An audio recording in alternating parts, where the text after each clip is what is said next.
Hey guys, how's it going? My name is Fitzy and today I'll talk about the EB5 and what happened to this bike after 1.5 years. So this is basically my long-term review.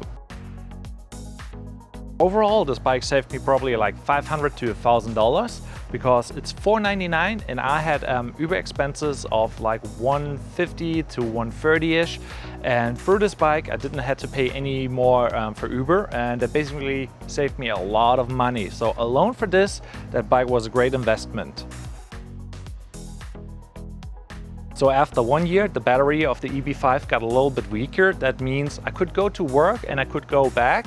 And if I forgot to charge it the next day, I still could drive to work, but on the way back home, somewhere on the middle of the ride, the battery got really weak and I had to paddle, and that was kind of an inconvenience, but still totally doable and not really a big issue. In regards to the battery, it's to expected that the battery is getting weak after a year, because after 400 or to 1,000 cycles, depending on the battery quality, all lithium ion batteries are getting weaker. That basically means you get less power out of them. You still can use the device, but you probably lose like some sort of a percentage from the total distance, and that's totally to expect it.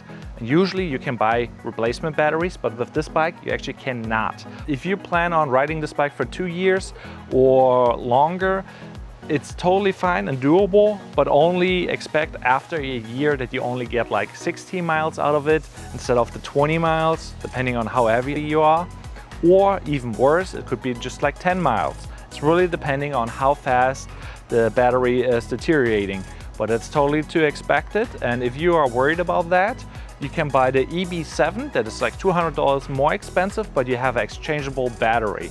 Well, it's really nice, but it doesn't look as slick as this one, because I really like how you cannot see that this is an e-bike. And I got a lot of compliments about this bike, and it's really handy, just like folding it down, going into work and have it in work stored instead of outside, because usually bikes are really prone to be stolen.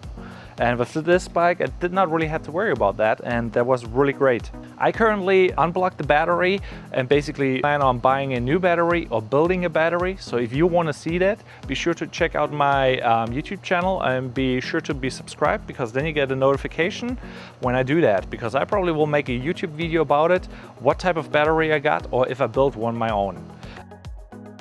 So overall, this e-bike was totally worth it, because I saved a lot of money. Instead of buying a car, I bought an e-bike for $499. I only can give it my recommendation. Battery, on the other hand, this will be a project for another YouTube video, so stay tuned for a next one. And yeah, if you're interested in that, be sure to subscribe. And overall, let in the comments down below your opinion, what you think about the EB5. But I really like the fact that it's tiny and foldable, because I had friends where their e-bike got stolen because it was too big and they locked it up outside and they just basically cut the wires and went with it. With this one, I always could take it into work and I did not have to worry about it. It sure looks kind of funny if I'm on it, but overall it's also really comfortable and you don't have to worry a lot.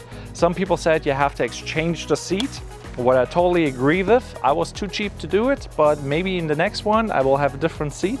But overall, I'm still very happy with this e-bike. So see you in another one.